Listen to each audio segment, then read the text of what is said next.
اللهم اعتق رقابنا ورقاب آبائنا وأمهاتنا وأزواجنا وذرياتنا وإخواننا المسلمين ومن أحبنا فيك ومن أحببناه فيك من النار برحمتك يا عزيز يا غفار.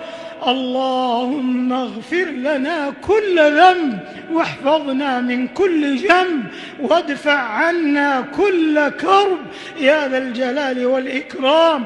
اللهم أعز الإسلام والمسلمين واحم حوزة الدين واجعل هذا البلد آمنا مطمئنا وسائر بلاد المسلمين.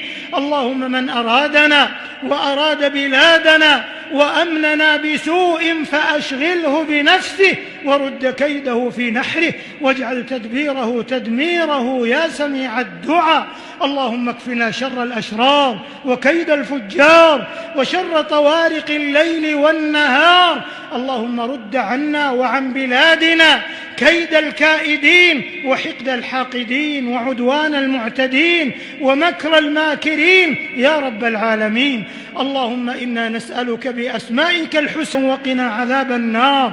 ربنا اصرف عنا عذاب جهنم إن عذابها كان غراما. ربنا هب لنا من أزواجنا وذرياتنا قرة أعين واجعلنا للمتقين إماما. ربنا لا تزغ قلوبنا بعد إذ هديتنا